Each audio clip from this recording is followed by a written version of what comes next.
me refresh. Refresh is great.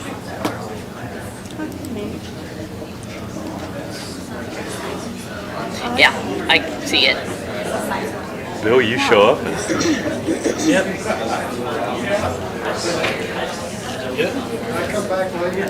Yeah. Yeah. Maybe tomorrow.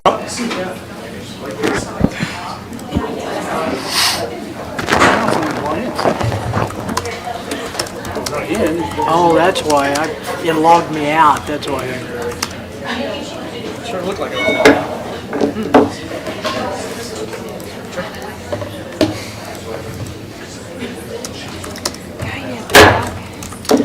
It is 6:30. Good evening. Since we have our quorum of board members present, I call this meeting to order on August 20th, 21 for the USD 489 Board of Education.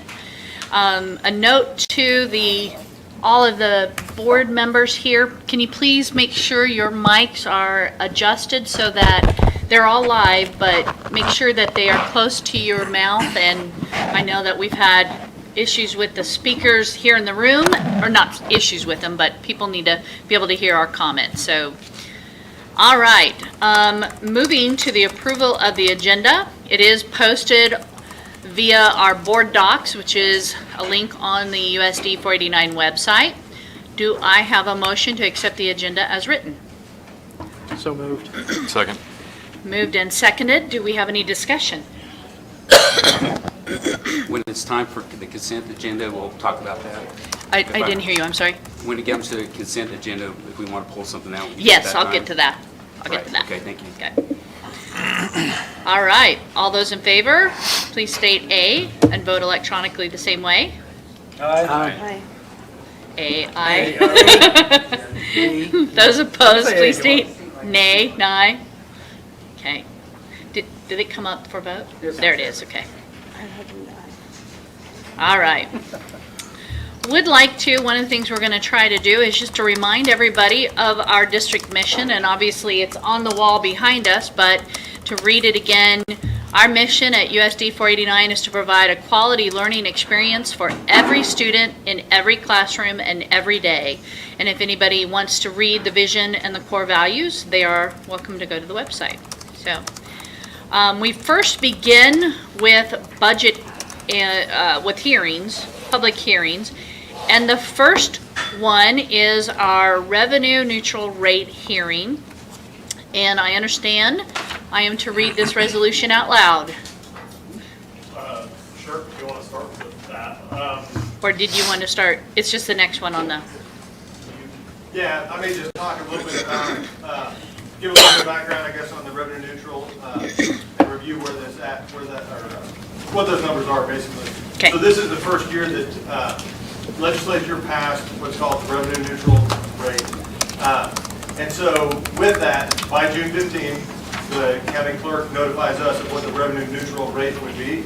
And basically that means, this is in your budget document. It's also posted on our website and ran in the paper. So it has to be published. It's basically the very similar requirements to that of the budget publication. So what happens is the county tells us what is the revenue neutral rate. Well, as you know, we're funded based on mills, which is impacted by the county evaluation.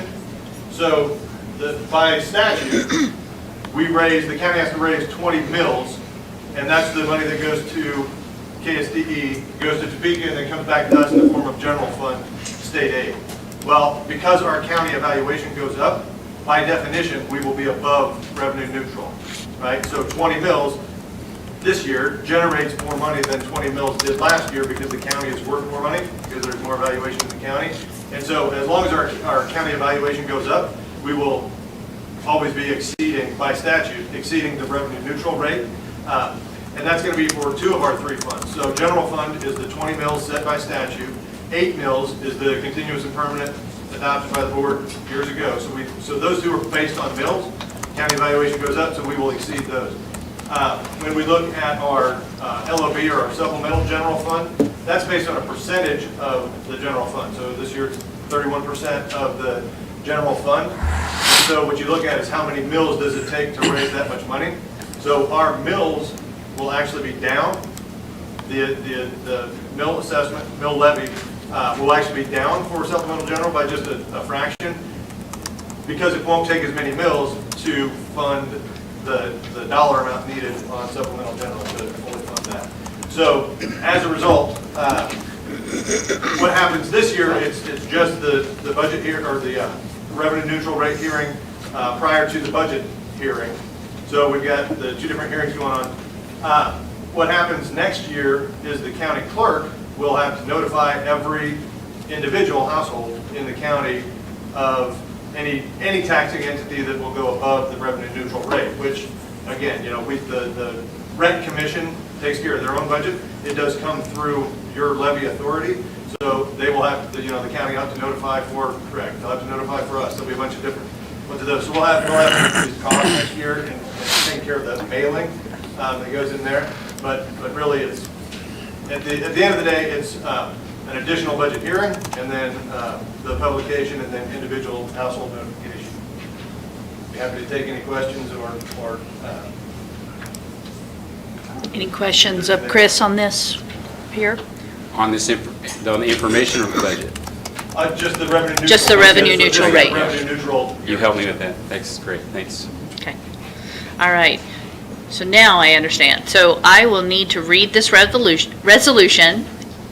A resolution expressing the property taxation policy of USD 489 Hayes with respect to exceeding the revenue neutral tax rate for financing the annual budget for 2021 to 2022, whereas 2021 SB 13 and Senate sub for HB 2104 provides that a levy of property taxes to finance the 2021 through 2022 budget of USD 489 exceeds the revenue neutral tax rate to finance the 2021 through 2022 budget of USD 49 be authorized by a resolution. Now, therefore, be it resolved by USD 49 that the 2021 through 2022 budget with a levy of property taxes exceeding the revenue neutral tax rates calculated for 2021-2022 as adjusted pursuant to 2021 Senate Bill 13 and Senate sub for House Bill 2104 is hereby adopted.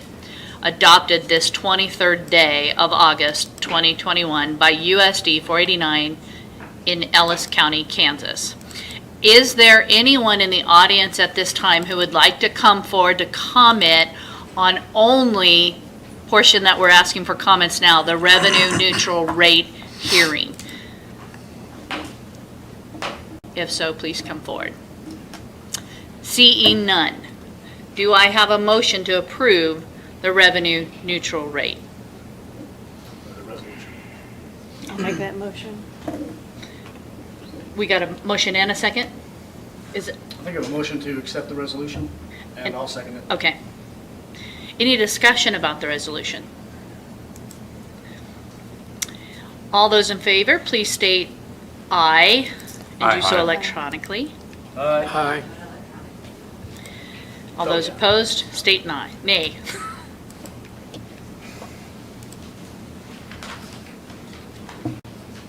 It's not going to come up. It's not? She- Oh, okay. I'm sorry. All right, well then that passes 6-0. All right. So now we will move toward the budget hearing for approval for the 2021 through 22 district budget. And Ron, can you give advice on, do we take public comment first? I would have, I think Chris has some slight presentation Oh. that he'd like to present, that we can open for Okay. comment, and then approval of other Fair. more discussion. And then Okay, thank you. So while Jess is pulling that up, again, so you've got the notebook, and as we've discussed before, the work of the board and the work of the budget happens every month with every approval of bills and resolutions and things like that. What we're talking about now, and at budget adoption time, really the primary focus is,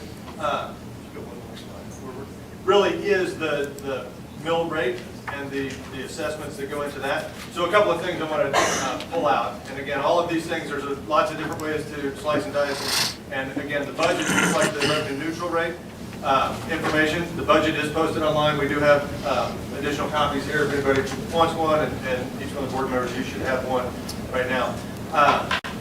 The main piece about that we'll talk about right now is the taxation piece, right? The mill levy. And so I pulled out, just for the slide, the primary ones. We already talked about the general fund is set statutorily at 20 mills, and that's what goes to the comes back to us based on our student count and the different weightings that go into that. So things like the free lunch and transportation and some of those other things that count into what's called the FTE, or the full-time equivalency. So it's a head count of kids along with some of those weightings that go into it. Then the next one is our supplemental general. And you can see that our mill levy is a little bit less this year, so it takes less mills to fully fund the local option budget. And then the final one for the district taxation is that 8 mills that goes into capital outlay. So we have a total mill levy of 41.236, which is down just a touch from last year. But as we were looking, I think it's worth noting that if we're not the lowest mill rate in the state, we are within we're in the very, very bottom of total mills assessed for the school district.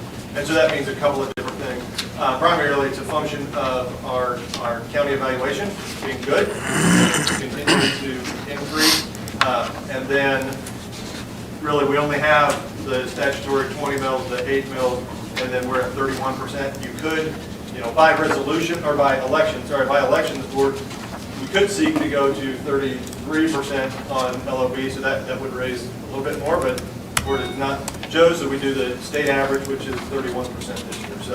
So basically, we assess, I guess in that sense, only what we need, and it puts us total mills for a good position compared to the rest of the state. A couple of things that I will point out, and then field any questions that you might have for the budget. Bottom line, our cash balances this year were good. We carry about 6% in our contingency reserve. And as you remember, we had to use some of that this year. We'll talk a little bit more about the storm and the high gas bill, right? But we had to dip into that contingency reserve just a little bit. But we carry about 6%, which state average is around 7.5%. But that puts, we feel like we've got enough in there. We, on the 8 mills, we carry over a fair amount in our capital outlay. But as you know, with some of the aging systems we have, spending some of that money right now, and we need to have some of that in reserve if you were to have a catastrophic failure in some of those older systems that we have. Food service is one that you'll notice the carryover balance this year was up significantly, and that's a function of receiving the higher federal rate. Basically, it's federal money. So when lunches went free, everyone got the higher reimbursement rate. And so, and our kids still ate. We were in school all the time, so our kids were still eating. And so the federal reimbursement on that, we were up pretty considerably there. It puts us in a good position to not have to be jumping lunch rates and things like that. This year, the lunches are again free. And so we would anticipate that we'll be in good shape again in that food service one.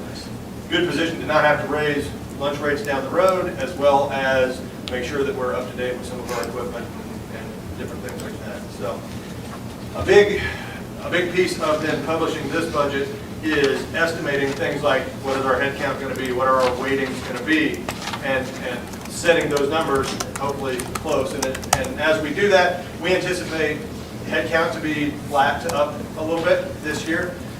Your general fund budget is based off of either last year or 2 years ago, right? So you're looking at the number of kids that you had FTE, so head count plus weightings, last year or 2 years ago.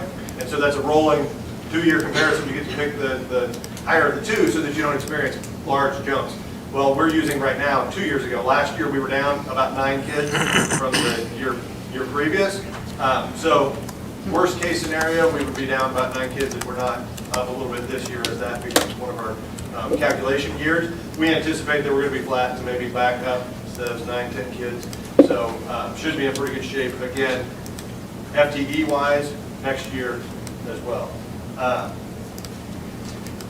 I guess with that, I'd be happy to field any questions or talk any specifics. I think it would be good for the board to ask questions at this point, and then that may answer some of the questions that are in the public. So I have a question. just be sure to talk in your mic, Lori. Oh, okay, sorry. Does this include every building that we have in USD 489?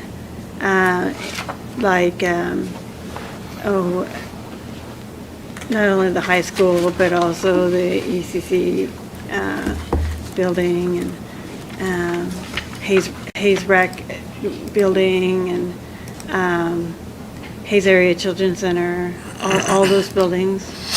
So great question. It is the entire district budget, and it gets broken out into different funds, right? And so there's certain things that come out of certain funds. A lot of you asked first about ECC, and so that's a conglomeration, right, or a partnership really between Head Start and districts. So there's federal funds that go into that, and then there's also some state funds that go into that. So you'll see those costs like in the district, in this budget, again at this level, because we're looking broader stroke and looking primarily at the taxing impact, right? You'll see different pieces of funding for that building come out of different funds. Now, when you talk about like Hayes Area Children's Center, so they are a part of the district through the special education cooperative, but it's really just a pass-through. So kind of like what Hayes Rec is, you're a pass-through, you're a taxing entity, and so basically they use your authority to assess the levy, but then that money goes straight to Hayes Rec. In a very similar way, the special ed co-op kind of serves as that mechanism to generate state aid for students with disabilities, kids with disabilities, and since the Hayes Area Children's Center does what's called the Part C, or the birth to 3 services, that money comes to the special ed co-op. So in essence, I mean, it comes to the district, but really it goes straight to the special ed co-op, and then to Hayes Area Children's Center. So it's kind of a pass-through of special ed state funds to them. So you won't see anything necessarily in our budget that would have anything to do with their facilities or anything like that. It's all on the special ed co-op side, and it's come in and just used to pay those folks. And it's just the staff of the Part C side, not their child care side. Okay, thank you very much.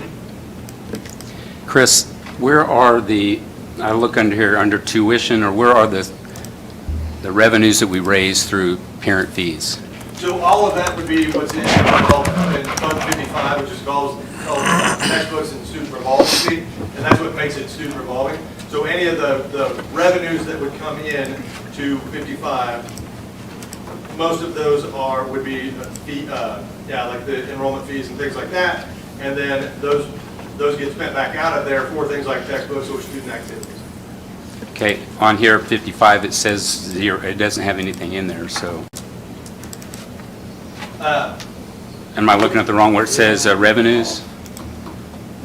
So because that's not a part of the taxing structure, you don't publish that piece. So publishing, again, when you're publishing the budget, there's certain things like federal funds. Those aren't necessarily published because you're not tied to your budget authority on those.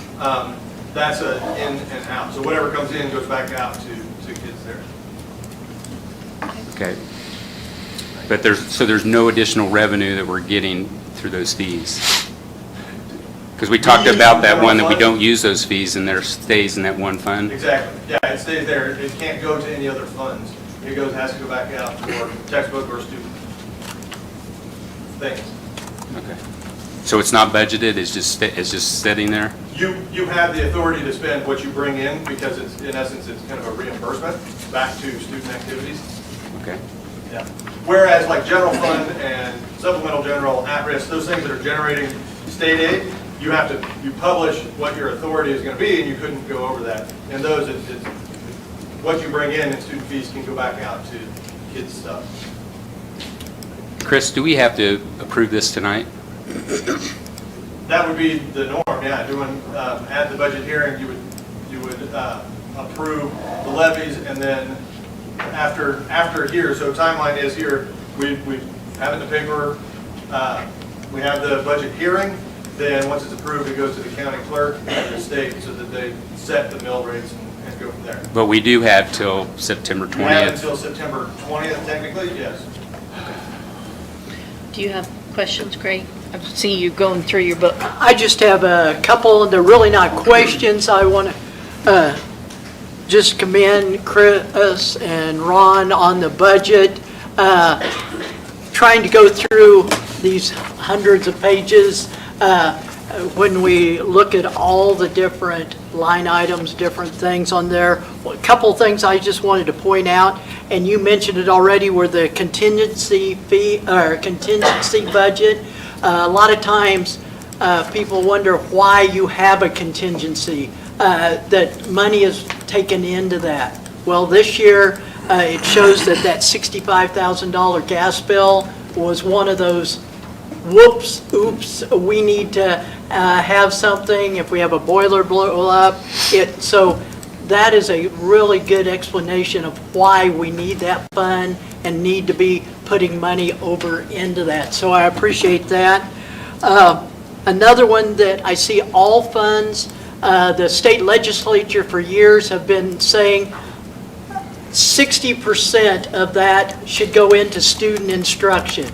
We're above that 60%. So every year, that's one of the things that I look at is at least 60% of all of the funds in the budget going for student instruction, and we are as a district. So I want to thank you on that. One of the things that I keep, I think from my background in schools, is professional development. I'd like to see that grow because as we say, the most important person in the school and in that classroom is the teachers, and we need to get them the training and the different things. So as a board member, I'm going to be pushing to build that professional development up. I think that's a really good point. Just to speak to that a little bit. So there's a few different places that professional development money comes from. Code 26 of the Professional Development Fund basically is what of our state aid are we dedicating strictly to professional development. But there's also a federal fund in Title 2A, so a little bit in that Code 7 does go towards professional development also. And then this year, because of some of the initiatives that Shanna is driving with MTSS and things like that, we're actually able to use some of our at-risk money because that's directed at targeting students that might be at risk. So there is some at-risk dollars coming out of professional development, but I think your point is very well taken. We don't spend a whole lot of money out of our general fund in Fund 26, so we don't use a lot of our state aid solely for professional development. And just to follow up, talking about the MTSS, we've partnered with TASA, who is partnered with KSD. And so we're probably doing as much professional development this year as any year in recent memory.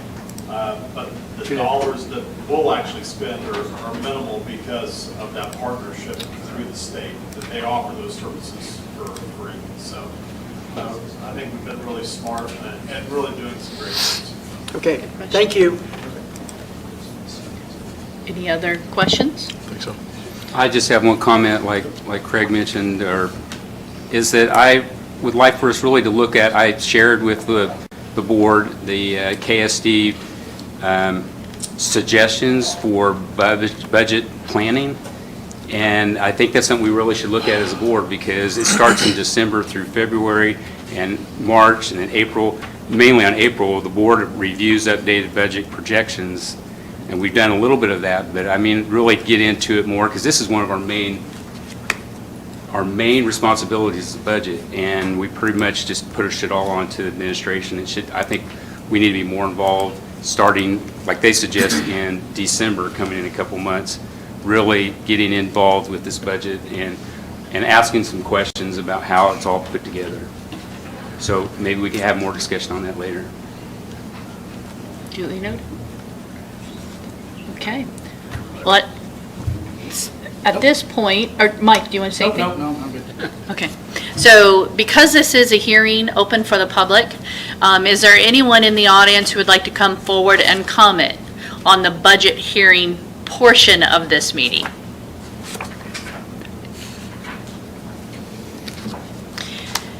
And if you could state your name and your address, I believe, for our minutes.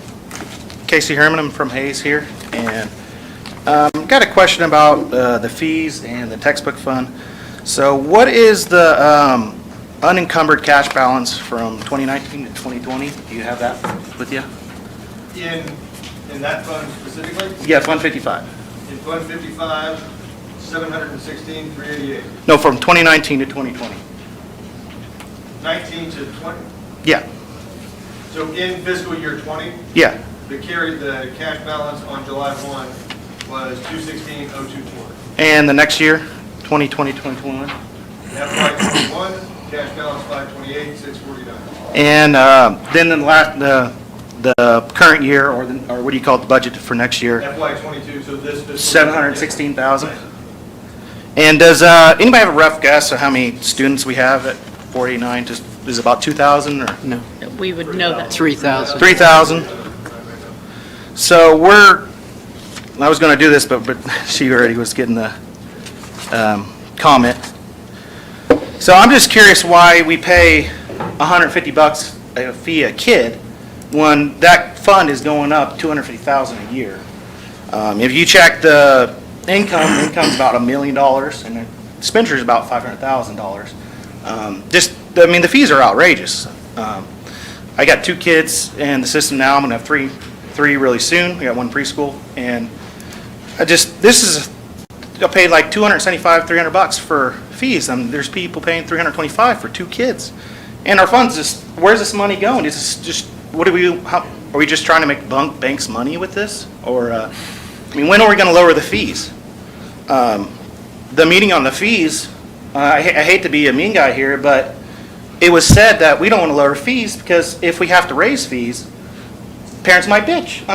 This is your job. Your job is to be our representatives. And this just blows my mind that $250K a year increase every year, and we're paying outrageous amount of fees. We might as well go to TMP at this level of fees. So that's all I got. Thanks. Thank you. I guess. Any other comments at this time? Okay, seeing none. Do I have a motion to approve the 2021-22 district budget as presented? I so move. Do I have a second? Any further discussion about the budget? All those in favor, please state aye, and we're able to vote electronically. Aye. Aye. Any opposed? State nay. All right, passes 6-0. Now we will move on to the consent agenda. Obviously, the consent agenda has been posted publicly online, and I would first like a motion to approve the consent agenda as... Madam President? Yes. I'd like to pull out 3.1, 3.5, and 3.7. Is there... And the question is, why is 3.7 in there if we have it as an action item?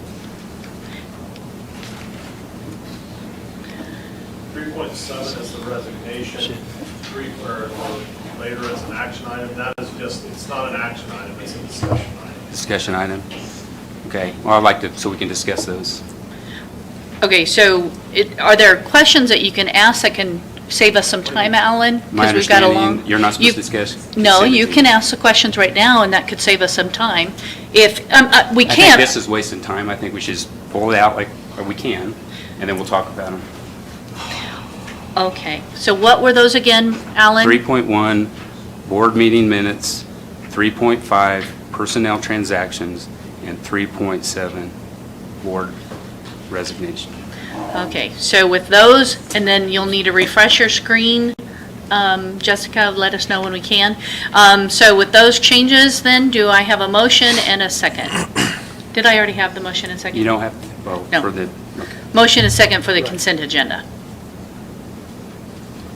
So moved.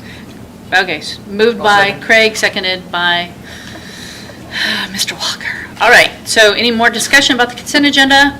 Why do you say it like that? Mr. Walker. All those in favor say aye. Aye. And vote Aye. aye. Vote electronically the same way, as well as nay. I need a refresh. Okay, passes. All right, be sure to refresh your computer. Let me get back into the meeting. Well, she has announced her retirement at the end of May after 19 years of service. Thank her for her service to this USD, and then welcome aboard all of the new employments, as well as best wishes to all for a great year. So, moving on, at this time, we will be open for public comment. I would like to ask Jessica, we'll be putting a timer on for, because each of the speakers, so let me just share real quickly. This is an opportunity for you to speak at the Board of Education, and I'm anticipating that there are people that do want to speak tonight, so let me just share some of the rules that are also on the online. But we do ask that you start with stating your name and address where you reside.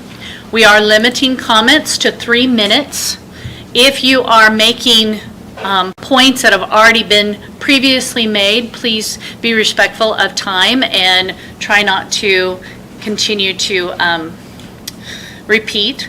We may, as board, ask clarifying questions, but otherwise, this time is not necessarily intended for us to have interaction. So we also ask that everybody please be respectful of this opportunity to have some dialogue. So at this point, I guess the first person to raise their hand and come forward. Yes, please. Good evening. Sarah Wassinger, Chamber President and CEO.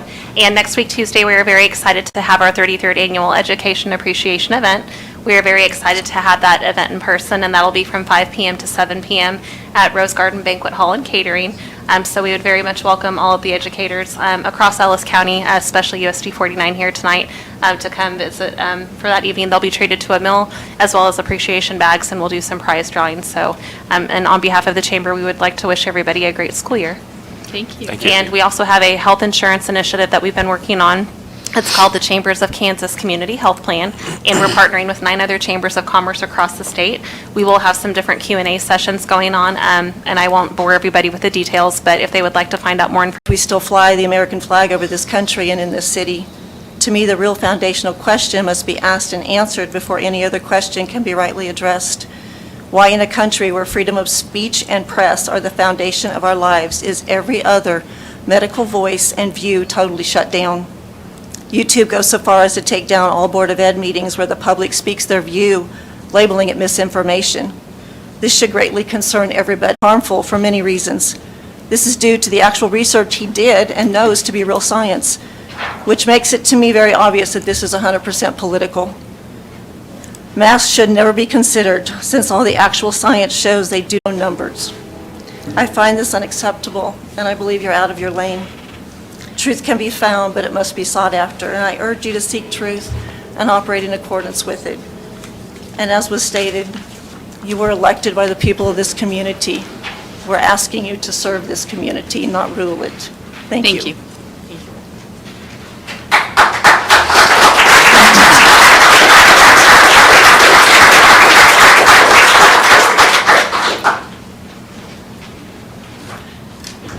Hello again, my name is Julie Eikenberry. I've been here a couple times talking to you. I just come here today again to just reiterate what I have said in the past. I'm speaking because we all know that there is really only days, if not only hours, to go before you are all asked to put our children back in masks. It's coming, we know it, you know it. So I'm asking you to please stop putting these things on our kids. Stop the damage that we have done to these kids over the last 2 years with their emotional and their mental well-being and their educational the feedback that they can't get in the classroom when they have to it. But they are so excited, and you've already got several kids out quarantining now. That makes me someone who wants to make decisions for my kids. And I felt like the last meeting that began with you reprimanding us for sending you information was a little bit condescending, and it really got us off on the wrong foot now that we got some folks to pay attention. So I just want to say that I'm here to fight with you, not against you. We're going to have a great year for these kiddos, but we have to be really vigilant in our research of the science, because there is a lot of bad information being thrown out on the media, and we just want the truth out there. We want our kids to stay out of the masks. Thank you. Thank you. Thank you.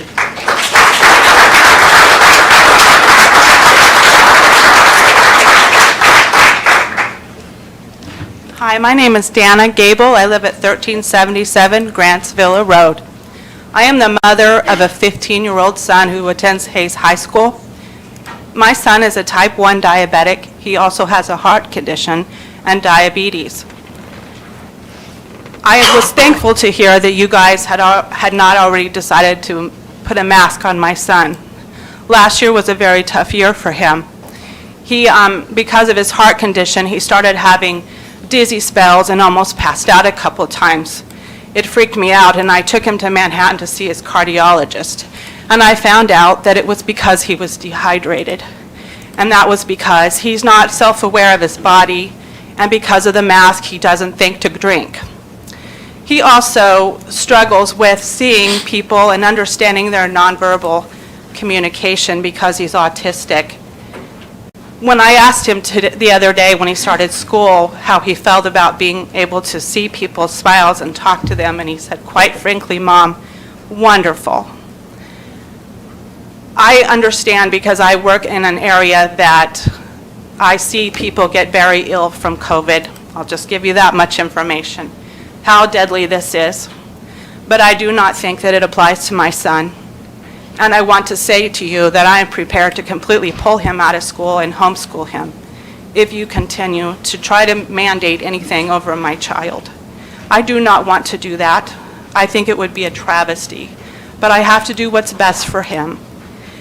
And I just hope you guys will realize that you need to stand with us, not against us. We are Hayes, Kansas. We do not have to do what everybody else is doing. We can be our own place, and we can stand on our own feet. And I ask that you just really respect the parents' liberties here. And I thank you for your time. Thank you. Thank you.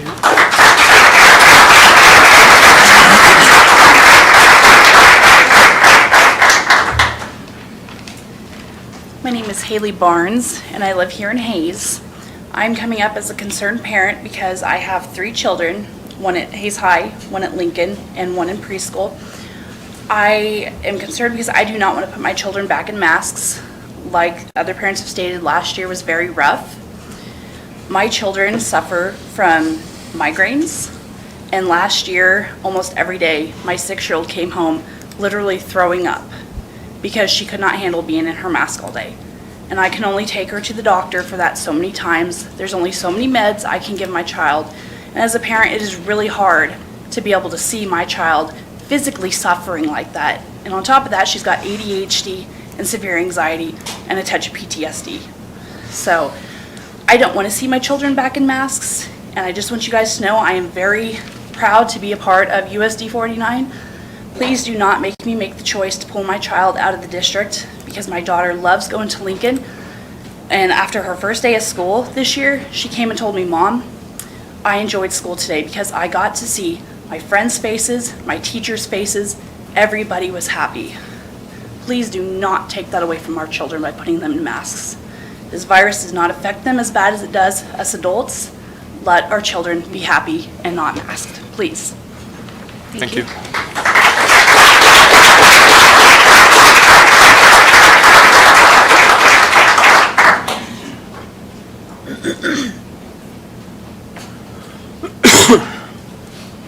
Good evening. My name is Amanda Schleier, and I'm a lifelong tax-paying resident of Hayes, Kansas. This board's track record is one example of the many reasons that I homeschool my child. So correct, I have no child in this district and I never have. Masks are a political issue, not a medical one. Over a decade's worth of research has consistently shown that face masks do not provide an effective means of stopping the transmission of viruses. So what are masks good for? Control. They're good for control. This standard school day at home, and it does not. My son is able to cover material much faster than he could in a classroom setting, focusing on mastery and not mediocrity. He does so according to a flexible schedule without any fear of masks, shots, or COVID. As treasurer of the Hayes Area Christian Homeschool Association, I invite families who are interested to learn more to our back to homeschool night next Tuesday, August 31st at 5:30 at Auble Bickle Park. Children belong to their parents, not to the school. This school board has made clear that they will take direction from everyone but the parents. Let this serve as both a warning and a reminder. Parents have options, and you work for us.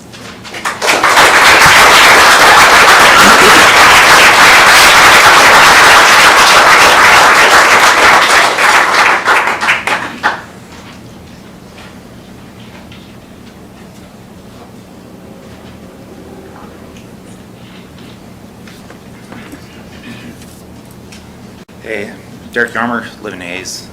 I hate public speaking, so it's pretty tough, but masks don't work. I mean, they don't. There's no reason to do it. If you want to look for answers, the vaccine, you know, if you're worried about the people who work at the district, the older people, people with comorbidities, them being vaccinated is going to do more than masks ever will. There's no point to it. There's studies shown both ways. Like, I've read them all, maybe not all of them, okay, I read quite a few of them, but you can find it both ways. Like, if you want to search evidence one way, you'll find it. If you want to search the other way, you'll find it too. The fact that we haven't worn masks for the last 100 years, you know, since the flu of early 1900s, like, shows that doesn't work. I mean, if it would have worked then, if it worked now, it would have worked then. So I think the fact that we're having this discussion, like, I understand people want to do things. You want to make people feel better, you want to make them feel more comfortable, but at the same time, you actually have to do things that make sense, that work. We have 2 kids in the district. They love going here, like, love to keep them here. We homeschooled last year just because partly was masking, and partly was just kind of the uncertainty of whether they'd be in school or in classroom versus, you know, having to do the remote learning stuff, and we just didn't want them to go through that. This year, I think people have had enough time. They know what COVID is all about. They know the risks. They know how to help, you know, hand hygiene, like covering your cough. The things that have worked forever are going to work through this one too. So I don't think that mandating a mask is the right answer for any of this. Like, people can still wear masks. If you want your kid to do it, that's fine. Personal choice. If you feel some sort of comfort from having your kid wear a mask, or that provides you some sort of comfort, then that's fine. But mandating it for everybody, I don't think is the answer. I guess I just want to come up and say that. Thank you. Thank you. Thanks.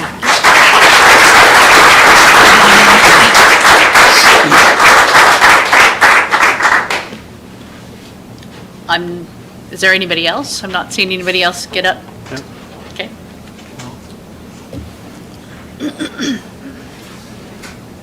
Hi, it's me again. I'm going to try to keep this lighthearted this time. I already beat you up, guys, too many times. But I'm just want to make sure you guys remember that your elected positions, your public servants, like she said, you guys work for us.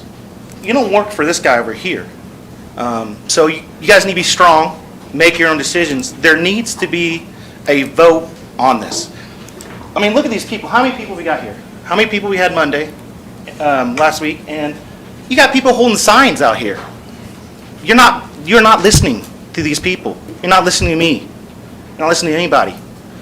It's only going to get worse. When I started coming to these board meetings, when I decided to run, I was the only one. And just so happened I was on that guy that did that survey, And you remember he said one person at a school board meeting met 1,500 people. And I don't know, what is this, 30 people again? And 30, the Pace Post said 40 last time. You need to be strong, you need to do your job, you need to listen to parents. If you don't like getting emails like this, that means you're not listening to people, okay? If you're coming out on an 8-minute rant about people sending you data, info or whatever, you're not doing your job. Your job is to listen to your constituents. It's only going to get worse. I think you guys need to get a vote banning mask mandates for the whole year or forever. And that's the only way this is going to go away. More people are going to show up every meetings. And I feel sorry if you guys don't make a vote on it, it's not going to be good. Thank you.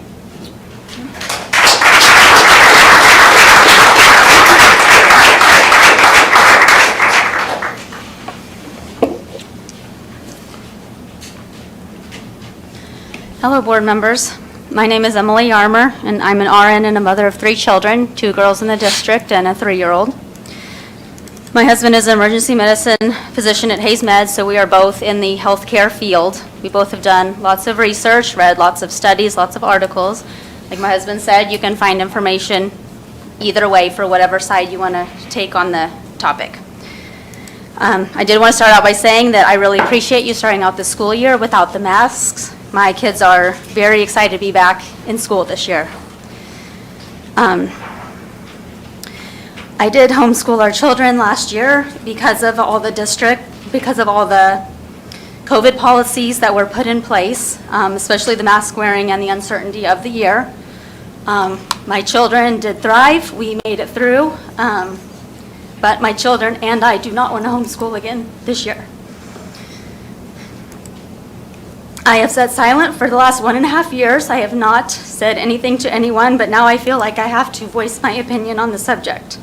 I believe that masks, the COVID vaccine, and COVID testing should not be mandatory, and the school should stay open for in-person learning. There's been multiple parents have reported increasing concerns of their children, the depression, the social withdrawal, the self-isolation, and not to mention there's been many studies done, the cloth masks increase the infection risk. The control group with no mask had less infection rates than the cloth masks. I believe at this point in the pandemic, of course, lots of people have done lots of research, and all the school faculty who are concerned about COVID have had the time to receive the vaccine. In 2020, from the CDC website, 134 kids aged 14 and under died from the COVID vaccine, or from COVID, I'm sorry. But when you look that 9,173 kids aged 14 and under died from other causes such as unintentional injuries, cancer, congenital malformalities, and suicide each year. COVID was not associated with high morbidity or mortality in children. This low number does not warrant a mandate to mask hundreds of thousands of students in the United States. Preventing all cases of COVID and preventing all COVID deaths is unrealistic. So I am up here voicing my opinion to hopefully not instill a mask mandate back in the schools. Those that are worried about it for their children can wear masks to school. Thank you for your time. Thank you.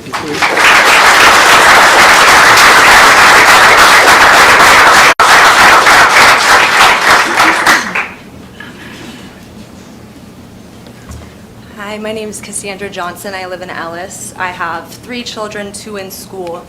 I also ended up pulling my son out last year due to masks and just all of the restrictions, everything put in play. He was crying every night. He did not want to go to school. It didn't feel like school. It felt different. So I just want to say that I am also against the masks, and if that were to come in, I would greatly consider bringing them home, as hard as that would be for me. However, I would like you guys to take a look at the schools and the students and see how many kids are wearing masks right now. It's very few and far between. It seems like at the middle school, and I have a son at Wilson, I'm seeing very little. And right now you are giving us the option to mask up. So just take note of the option that everyone is taking right now, and the majority is not sending their children to school en masse. Thank you.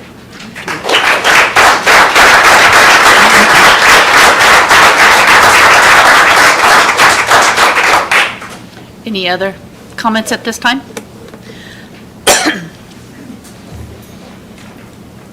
Hi, Gabe Hardman. I'm at 2403 Lincoln Drive.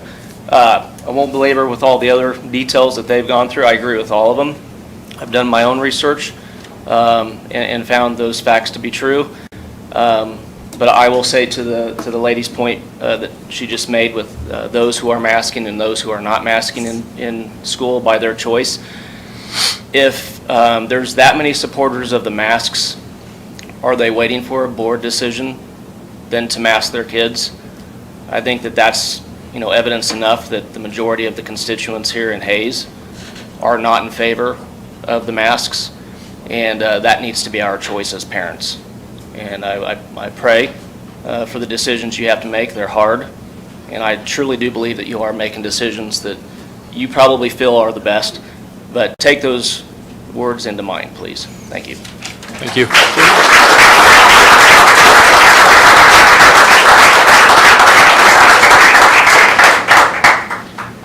Any other discussion at this time? Okay, well, thank you very much for your time being here. Moving forward, we have, I believe, is it you, Ron? Yes. Your time to visit. Okay. I think I would just like to take some time here at the beginning of my communications to offer condolences to the Heather Pecky family. Heather was a former Hayes Middle School and Wilson paraprofessional who had plans to work in our food service department this upcoming school year at UCC.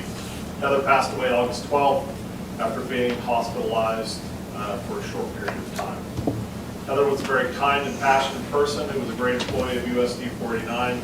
Her impact and what she did for kids and staff of our district will be greatly missed.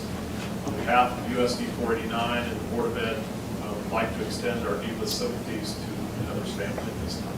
Thanks, Ron. Thanks, Ron. Thank you. Also, I'd like to do some back-to-school shout-outs. We had a lot of great things happen to get off our launch last week, but specifically at Roosevelt Elementary as we scrambled to get our project completed right up to the very end. And so a lot of people need to be commended for their work. A shout out to our USD 49 custodial crew who came in over the weekend, actually worked Saturday and Sunday to get that building in shape, and then worked some long hours on Monday, Tuesday, and even going into Wednesday, the first day of school. So just a lot of great people. Glassman Corporation put in some incredible hours right there at the end to make sure that everything was working and cool air was flowing. So just on the technology part, there's always so many pieces that go into getting a school put back together. We had Simply LLC as a local technology company that put in some late night hours to make sure our network and Wi-Fi were working on the first day of school. Just shout out to them. And just a big shout out to the Roosevelt staff specifically. I know it was frustrating for them to not be able to get into the building the way they normally do prior to school starting, but just their patience and flexibility and understanding were off the charts. So just wanted to make sure we recognized a lot of people and what they did to help us get going for the first day of school. I want to talk a little bit about the Roosevelt project. I included in the board packet some photos just of the project and what it really kind of looks like. I did receive an email. This was actually forwarded to me, and I'm not going to read the whole email, but I will give you just a snippet. This is from a vendor who happened to see the project, and he says, "This is one of the best mechanical rooms I have ever witnessed. From top to bottom, this turned out impeccable. Hats off to the Glassman Corporation, Integrated Consulting Engineers, and some other people for their work. So I think we just need to be commended and feel very lucky about how that project came. And if the worst thing that I heard was it was too cold and they didn't know how to turn down the cold air, I think we accomplished our goals. So great job there. Also, just as we are, the Wilson secured entrance has been something that has probably not progressed as fast as we'd like. Really what we're waiting on are the masons to start coming and laying brick. And that's really what it is. It's just, we're just backed up. Our goal will still be to have an October completion date. We're shooting for a mid-September to be about halfway done. So we're still on track. It's just not progressed probably as fast as we'd like, but I think Wilson Elementary, once again, a little shout out to them. They've made some arrangements and kind of have made things work in the time being for dropping off and picking up kids. And it seems to be working. So that's all of those people as well. I want to talk a little bit about enrollment numbers.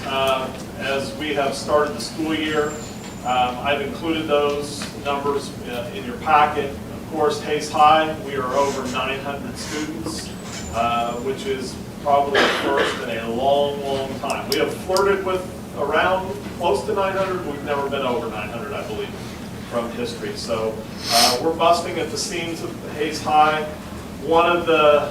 That's a good thing. There's also some bad things, but we're working through those.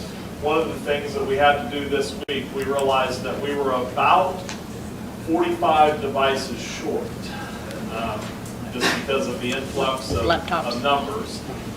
We did make an emergency purchase of some computers just this week. We're hearing they could be even here tomorrow.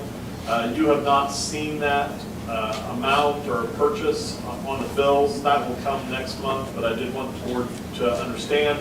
We had 45 students who didn't have devices, just because we would have to pass every device out that we could find, and so we had to make an emergency purchase to get devices to those high school students. As you can see in the other buildings, we're running at full capacity, almost. I would say we're probably at capacity almost in every building. So we're busting at the seams. Like Chris mentioned earlier in the budget, we may be flat to even slightly up, but it's just we're still, we did have an influx, a large influx. I don't know where we shove everybody. So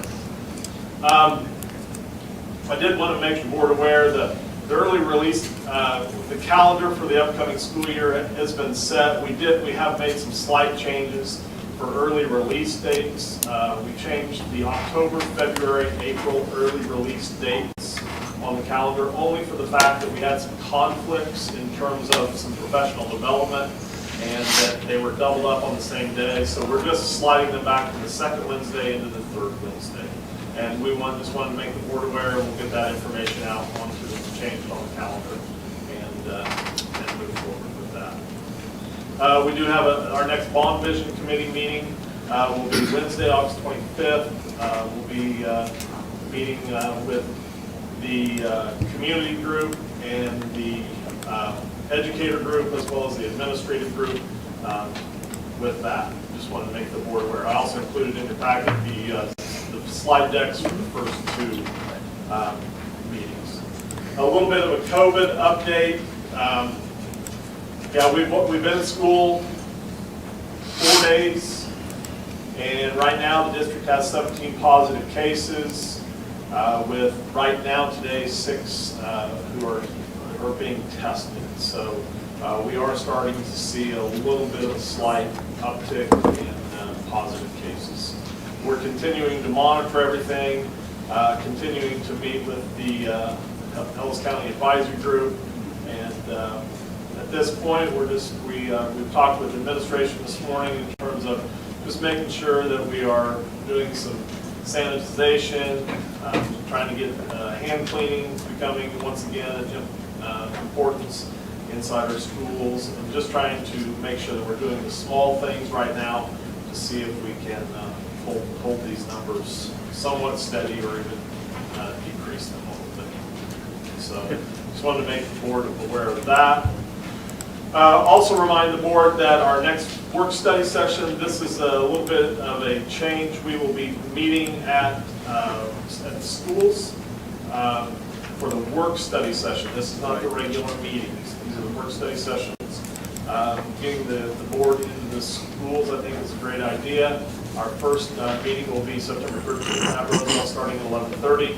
We will provide you a school lunch if you would desire to have that and eat during the meeting. So you can let Jess know if you plan to. And just as a follow-up to the first week of school, met with all district staff throughout the first week. Kind of presented the good to great theme that we've kind of adopted in terms of, how I use this in terms of the staff is that we probably went through the toughest school year ever last year. It was I would not say it was a great school year, but it was a good school year. Great. We're hoping that this year can be a great school year. We also have some things going on in our district with respect to some of the processes and systems that we're working hard to improve. And then hopefully we'll get some better results, and then creating an identity for our district in terms of how we do things. I have given the board members a t-shirt that was passed out to all staff members. You'll notice that there is a little bit of a target on our back, so to speak, but it's all about, good, great, whatever it takes, and improving our process, which will improve our results, which improves our, makes our identity. And so just wanted to make sure the board was understanding of what the symbolism is behind that, and wear it with pride, because that's one of the things we spent some time talking about, is how proud we are to be part of this district and the things that we do for kids. So that's all I have for my communications. Thanks, Ron. All right, well, it looks like our next item is the K-Jump settlement update. Chris, do you want to share more? Yeah, we got pretty good news. As we talked about during the budget hearing, we had a bill for another $65,000, right on top of what we paid for the February gas bill during the cold snap. Through KSB, through our partnership with KSB, that bill was negotiated down to $21,699. Sorry, $21,699. So pretty significant reduction. Worth the effort and getting KSB involved, being part of that group. So what we'll do at this point now, we basically have to sign off that yes, we're good with this settlement as KSB has reached it, and then probably next month or the month after we'll be actually paying the bill to settle up with Symmetry. Through this whole process, we'll continue with K-Jump, because that's a consortium through KSB that brings us that purchasing power. But there'll be a new vendor. It won't be Symmetry. So Symmetry and KSB are parting ways, and they're working on getting a new vendor through that purchasing group. That's awesome. All right. Moving along. You should see on your agenda item, the one that pulled out, now 6.1, the board member resignation we did receive from Michelle Chance, that she had resigned her position as a Board of Education member for USD 49 due to a job relocation. Her resignation was effective July 23rd, 2021. So, Alan. I just think that the consent agenda, items like that are not something that are routine, should be not in consent agenda.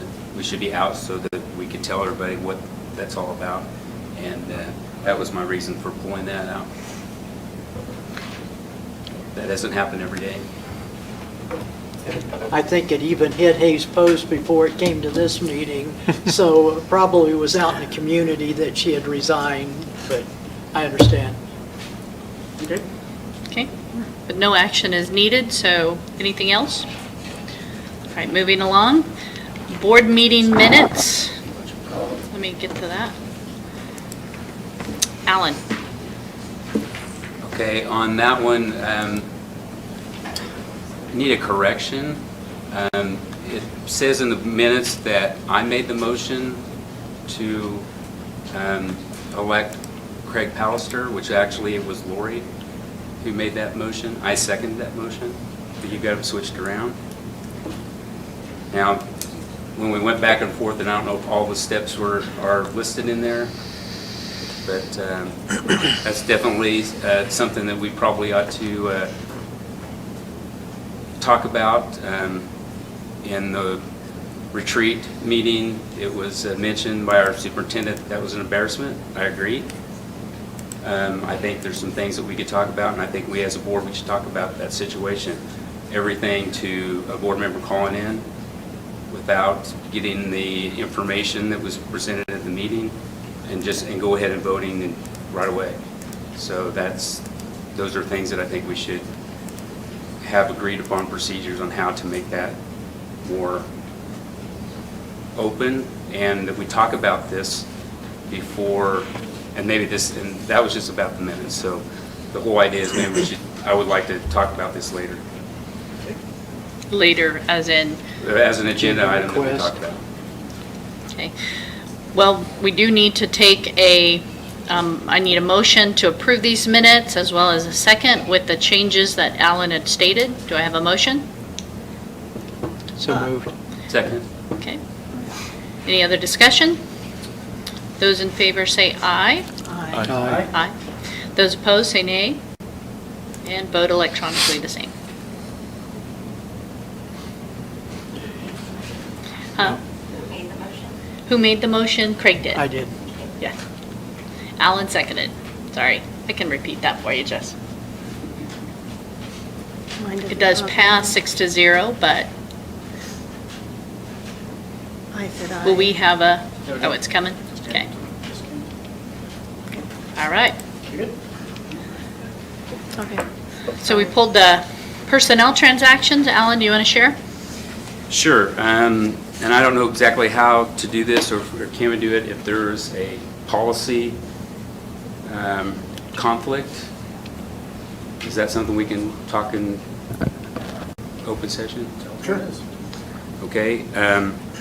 It is my opinion that, and it's listed in there, I don't know if it's listed in the public notes, but we have a employee that is a spouse of one of our administrator.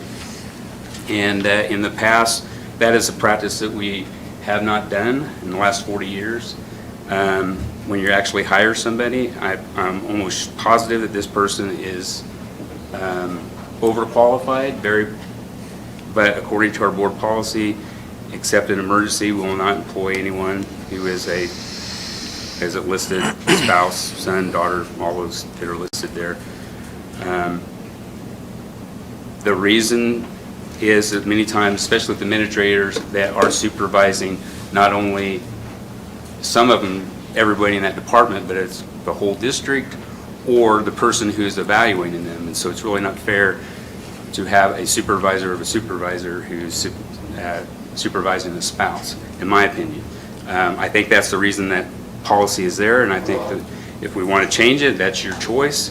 But that's the board policy GACCA, if you want to look at that.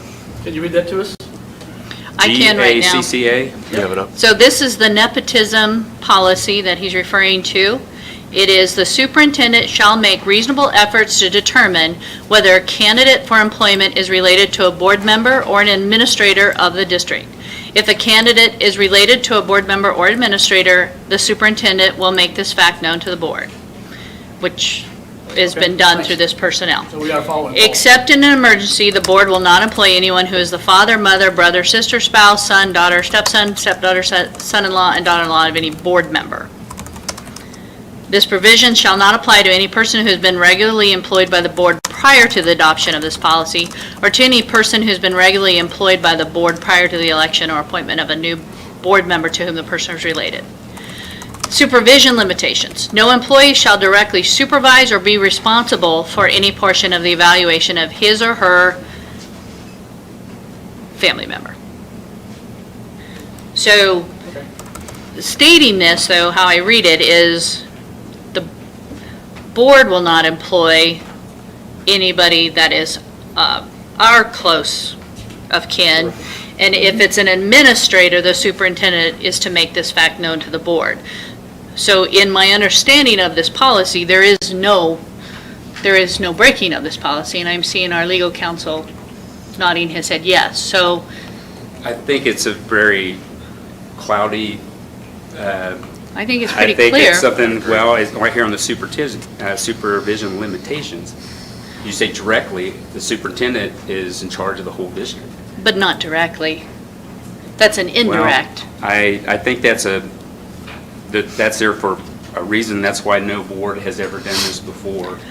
And I think that's the reason that we pay our administrators handsomely, is that that's part of the thing, is that they can be employed outside the district. There's a lot of opportunities outside the district, but it's just not best practice to do that. So that's my opinion. Opinion noted. I need to get back in. So I think, to be clear, it is Ron's wife who is in a position of she is a para? Teacher assistant. Teacher's aide. And if I recall, we did have trouble with some positions. I know substitutes were an issue of getting substitutes. And if I recall, Well, we have a lot of classified hourly aides and paras that are not filled as well. I mean, as far as emergency, would you agree that these aides and paras are still unfilled? So just to plug, anyone wanting to apply, we're looking for paras and aides yet because we do not have all the support staff to fill more buildings. So it is a needed position. Thanks, Shannon. I guess at this point, we would need a motion to approve the personnel transactions. I'll make a motion to approve the personnel transactions as presented. Second. Second. Any other further discussion? I will be voting against it, not because of all the other personnel, just because of the one situation that I already talked about. Duly noted. All right, all those in favor say aye. Aye. Aye. All those in favor say nay. Nay. Motion passes 5-1. All right, the next item is the KASB recommended policy revisions. This is a first draft. Do you want to share more, Ron? Yeah, this is just first read. I'll run through some of these real quickly. You'll notice the first one that is on the list is just the policy. I don't have the actual.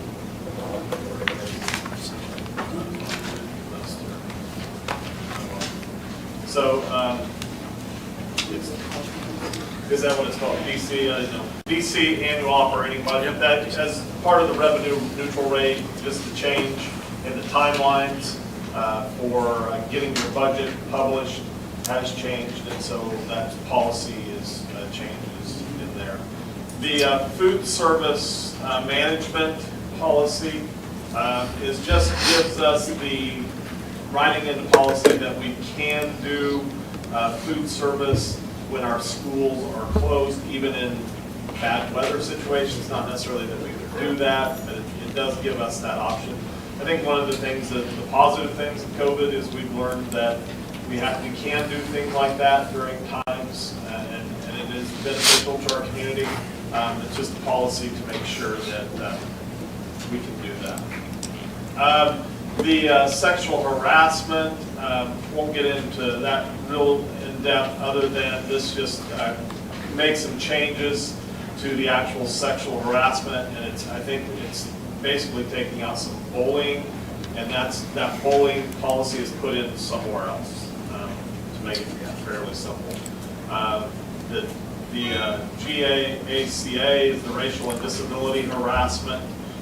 This is just to clarify the school district's responsibilities to address racial or disability harassment of employees in any school district, and just some updated language there.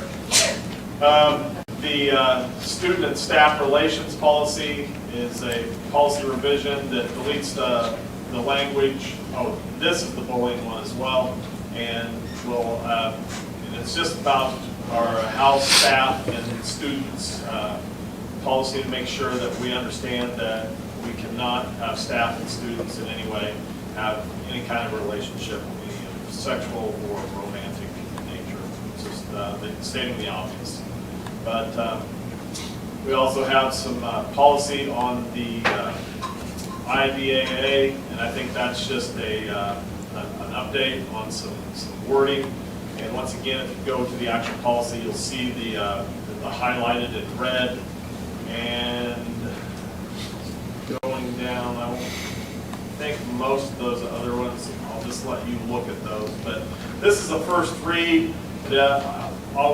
We'll maybe entertain questions next month when we adopt this, but this is just an opportunity for you to look at the policies. The first two are probably the biggest policy changes in terms of our timeline and some food service issues. These are just part of the standard KSB recommended policy updates. That was my question. These have all been recommended by KSB, and before we vote on them next month, Mr. Jeter will have time to look through it and see how they fit into our... This is done by their legal counsel. They give us, this is part of our fee that we pay for KSB. They provide these policy changes every 6 months. They're constantly going through policies. I've already looked at them. Most of them are changes due because of changes in federal regulations or Kansas statutes. Okay, thank you. Thanks, Bill.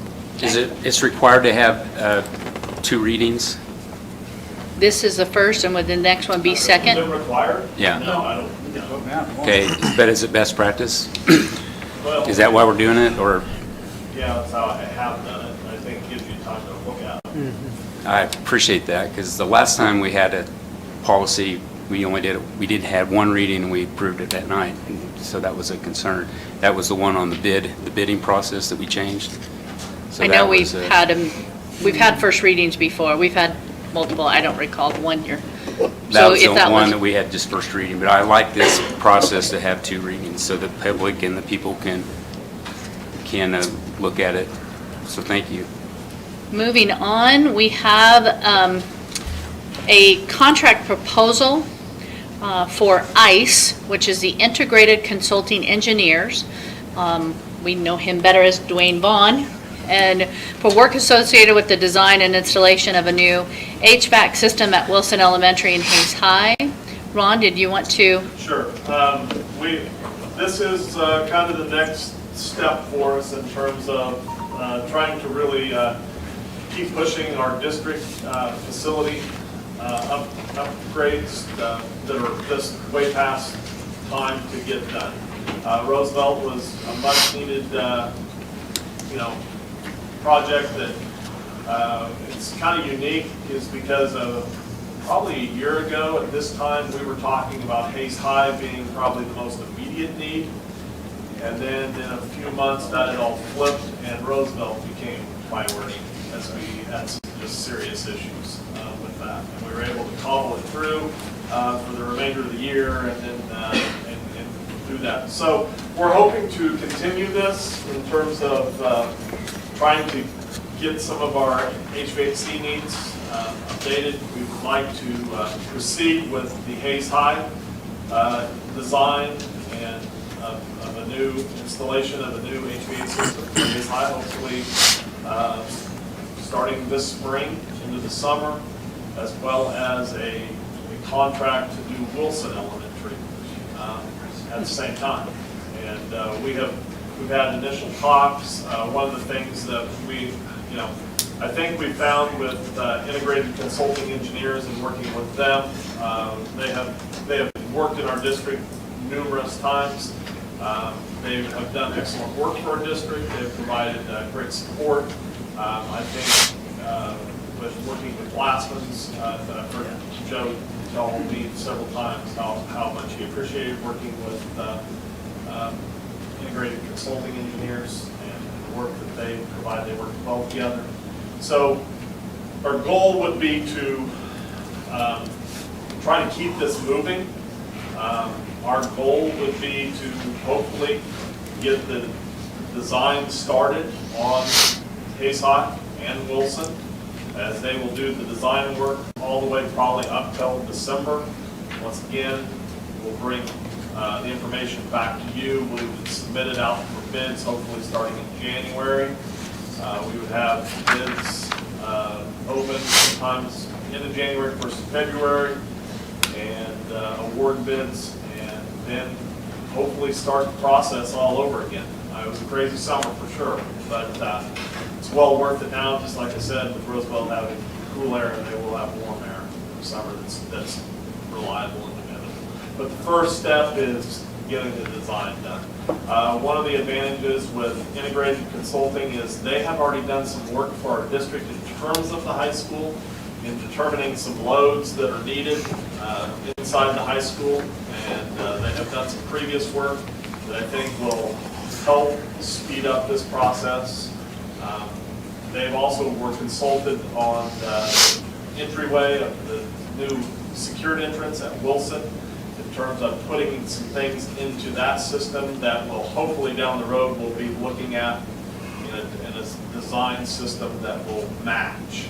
And so that's why I bring integrated consulting engineers and 2 contracts to you tonight to consider, and it's to keep the process rolling.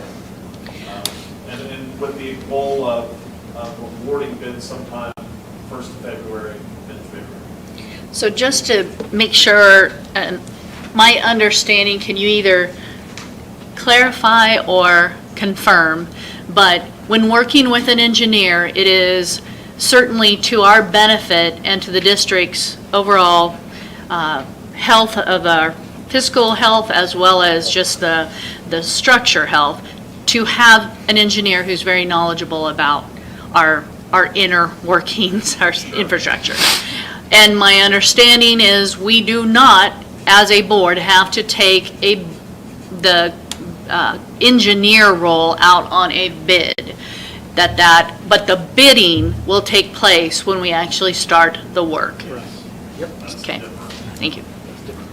So I would like to make the motion that we approve both of these ICE contract proposals, the one for Hayes High and Wilson Elementary. Do I have a second?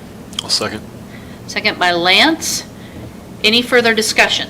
Ron, I just wanted to clarify, and I think you kind of said, so with Wilson, you said with them kind of doing the secure entrance and everything like that. Yeah. I'm assuming that's stuff they're looking at now as far as with that, and then is there anything, because I know where they're putting that secure entrance, does that affect where the actual current, because the HVAC system, I think right now is right next to it there. Does that affect anything with No, where I think that's? everything that's been done was done Okay. in consulting with integrated. So they've looked at all that. And so they know what's part of that project. They've walked that project, knowing that we would be looking at doing something possibly this year. Perfect. So Thank you. I don't believe there's any issues. Madam President, I think that my opinion on this is that it's a bidding process and you don't have to. Yes, because it's a service, but the spirit of bidding is to allow other people the opportunity to take advantage of what we have to offer and not always go with the same person every time just because they're best buddies or they're friends or you're very familiar. Familiarity, that's important, they're familiar, but they should be able to do a better bid against somebody who's not. But it's also good practice to get that out there and let everybody have an opportunity to bid on these types of services and not just always take the same one every time.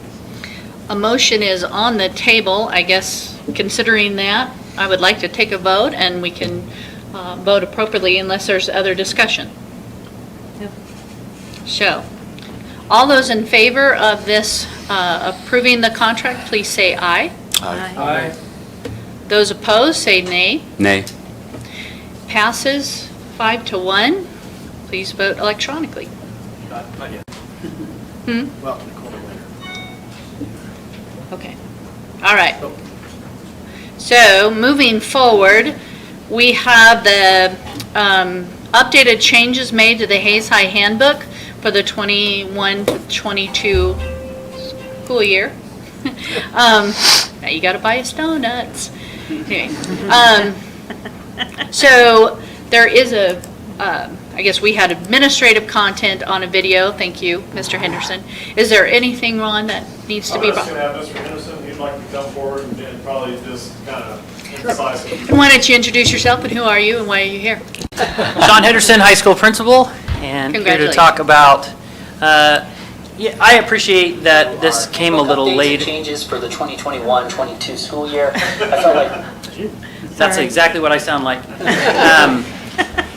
So I appreciate that we're doing this maybe a little bit later, and some of it's that we have 50% of our admin team was new, and so we had a time to really meet and look at this, and then what you see in front of you are just very intentional changes. The easiest of which was to see, and it's not a handbook thing, but we have to comment on our parking lot, which is exciting every day. The students are really doing a good job, and the police and we were walking around today, and we have a little bit of backup on the freshman side. We have a lot of freshmen, so moms and dads coming for pickup, and we're working through that. That was slowing down the lot a little bit, but we've been making some good changes there, so that's kind of exciting. The rest are just some things that we felt like some language that needed to be in there, and the cell phone policy was something that we have changed at the high school. And has gone really well with our students and staff, had great conversations and meetings with those students, and so some of that is already in the works. So I guess I would ask if there are any questions coming from my video that... Well, no, that's not. I talked to you earlier. I want to thank you for sending the video out. It really helped us ahead of time to be able to see and hear things if we needed to get in contact with you before the meeting tonight. You know, there's a lot of things that are needed to be tweaked. The parking lot, I know when you put that many high school drivers into one parking lot, there's not the perfect parking lot unless it's got rubber bumpers clear around it or whatever. But I really like the idea because you don't have any long straightaways, and it'll take a little bit of time to get used to it, just like anything new. But I see that there may be some minor dings, but I hope it eliminates some of the major things from too much speed out in that parking lot. For sure. Okay. Any Thank other? you very much. Sure. Thank you very much. It was nice to meet you, All by the right. way. Madam President? Yes. I move we accept the changes with the Hayes High handbook. Okay, we have a motion. Do we have a second? I second. Lori seconds. Any further discussion? All right, hearing none, please, all in favor, state aye. Aye. Aye. All opposed, say nay. Nay? One rhyme today. Okay. As of now, we are to the board member open vacancy.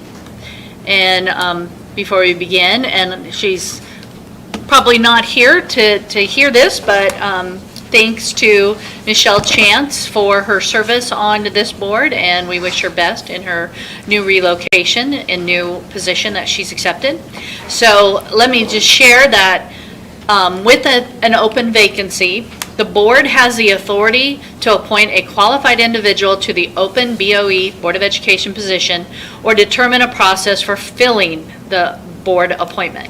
Also, the board may leave the seat open until January of 2022 when newly elected board members take their position on the board.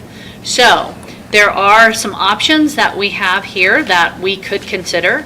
We could, option number one, do nothing and let the board position stay open with 6. That doesn't change our quorum at all. So we could stay with 6. We can advertise and interview board candidates who apply after a 15-day wait at a board meeting in open session with vote resulting in appointment. And option number 3, we can nominate and appoint an individual to fill open vacancy at a board meeting in open session and vote resulting in appointment. So, I think it's important to add too, Tammy, that, Bill, you might have to clarify this, but if I remember right, the only reason we're able to actually appoint it ourselves right now is because of when she put her resignation in. If it was done before a certain date, then it would just go to or after a certain date, isn't it, where it would just go to the actual, May the 1st polls? is the trade Okay, date. okay. good, thank you. Well, it depends on how much time is left on. Right. The resigning member's term. And So she had this- 2 more years left. And her term would be, she was Her term obviously on the normally ballot. would end Yeah. in January, This term ends in January. right. Do we have to officially accept her resignation? No. No. Not, the reason I say that is because in order to be eligible as a board member, you have to be a resident of the district. And once any of you would change your permanent resident outside the district, you are immediately ineligible. Right. So it's not like she's still here but just doesn't want to serve anymore. She left, as I understand it, she has left the district and established a permanent residence somewhere else, so she is not now eligible anyway. So thank you. there would be no need to vote. Okay. I'm looking at the different forms in that KSB provides to, so then we can direct the clerk of the board to use one of their forms to do a notice that there's a vacancy, and we could ask for people who are interested, and then later we can choose whether we're going to fill it or not.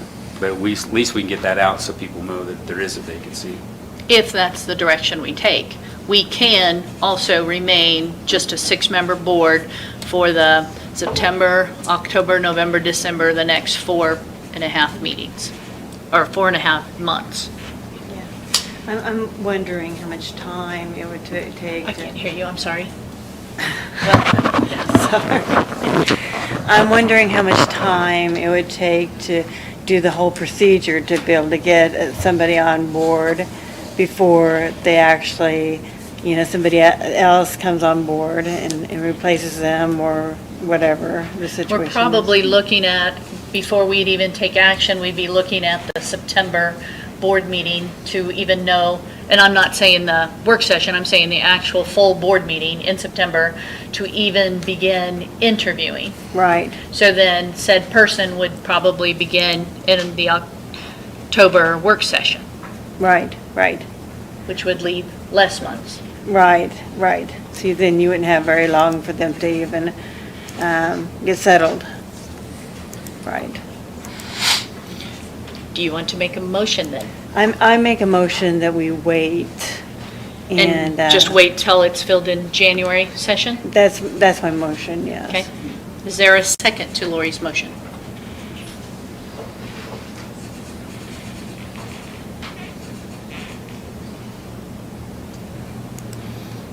It's not. If not, then motion fails. Do I have another motion of action?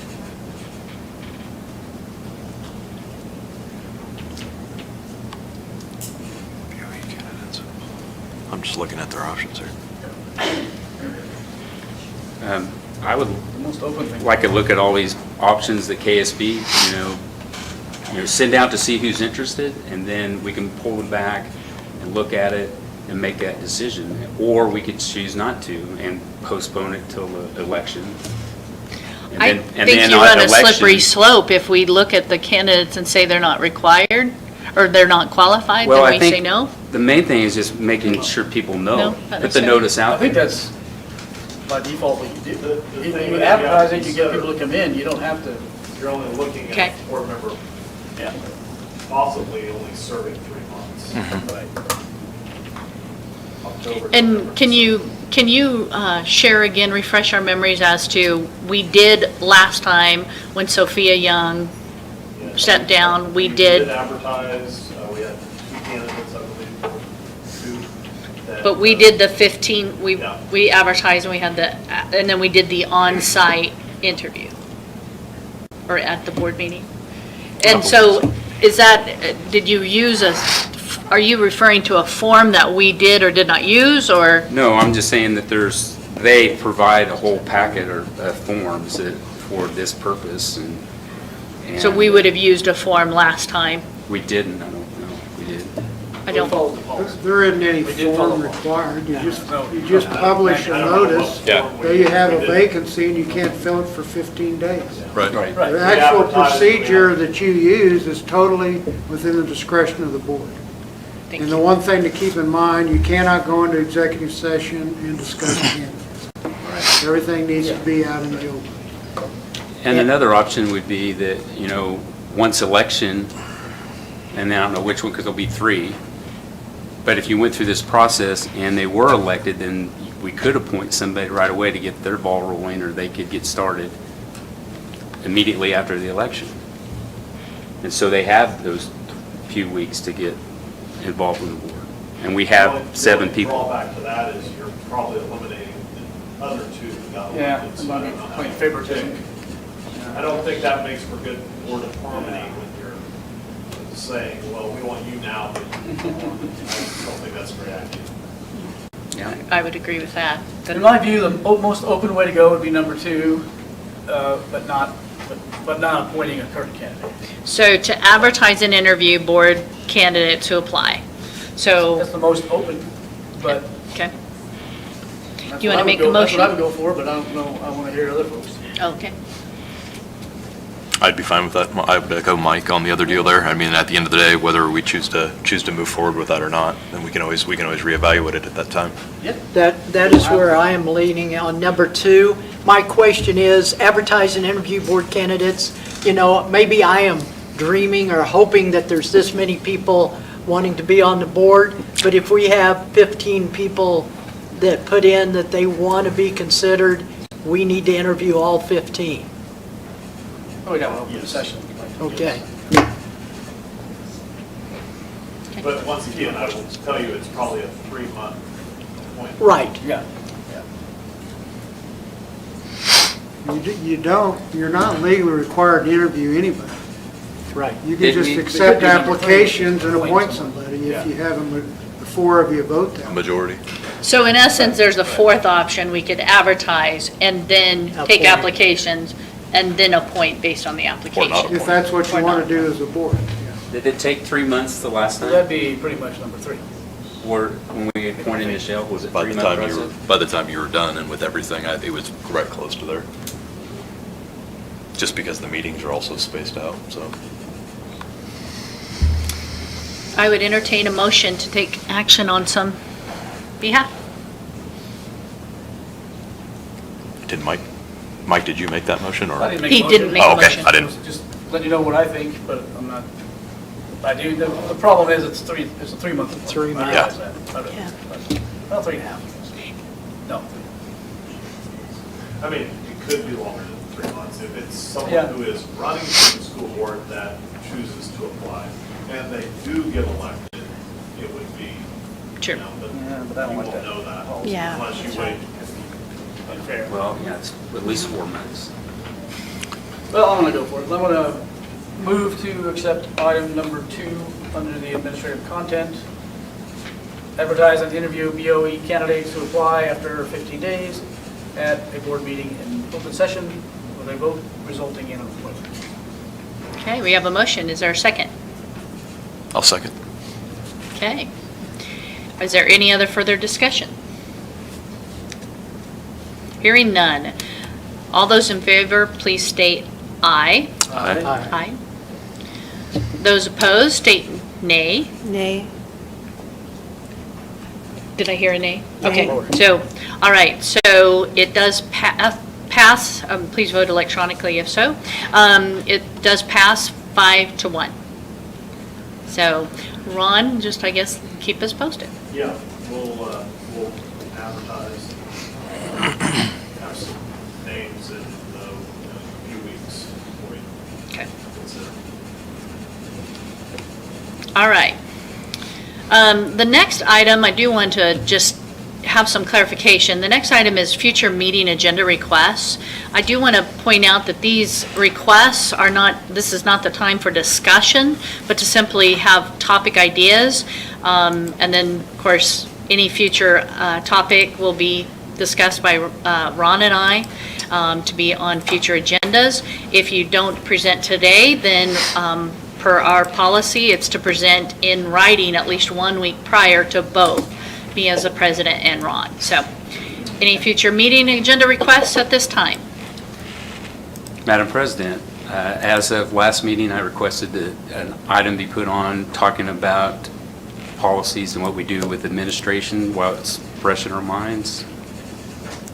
We can put it on our list again for consideration for a future meeting. Any others? Okay. A clarification, so you decide as a president whether we have it or not? That's how it works. I mean, KSB would support that as well. And no response or reason why? At this time, none. So, thank you very much. We do have a need to go into executive session, I believe. So, let me read this. I move to enter into executive session pursuant to Kansas Open Meetings Act for the purpose of matters relating to employer-employee negotiations, whether or not in consultation with the representative or representatives of the body or agency, in order to protect the district's right to the confidentiality of its negotiating position and the public interest. Do we get the motion at that time, or do I need to say when we return? That's your motion. Madam President? That's a motion. Do I have a second?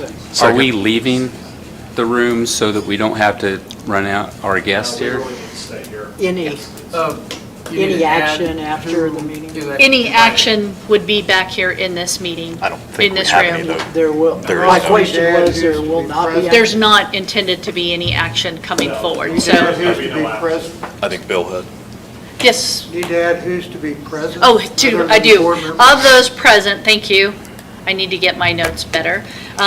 Those present will be the superintendent, the assistant superintendents, and Kyle, and and our board attorney. Sorry, and Chris. Yeah. So I did Assistant Superintendent Chris Hipp, Assistant Superintendent Shauna Dinkle, Kyle, and then our board attorney. Madam President, I would want that, if there are people out there, would the board clerk invite them in so that we do not vote, so they have the right to see a vote, whether we extend the meeting or we adjourn. If they're here, they have the right to come in and see that. That, of course, is, yes. So if we're asking you to exit the room, we're not asking you to leave. You have the right to remain and then to come back in the building, at which time we're anticipating we will just do a formal closing of the meeting.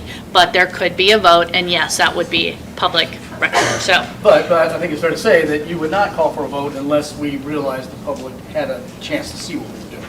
Yes. Absolutely. Right? Thank you. Thank you, past president. So. I second. Second, so. How long? Let's go 25 minutes. 25 minutes. We will take a 5-minute break, which, at that point, you think 9 o'clock, am I talking 9? No. 8:55. We'll come back at 8:50. 8:50. So we'll take a 5-minute break and then start. Okay. So, all those in favor, say aye. Aye. All those opposed, say nay. Vote electronically.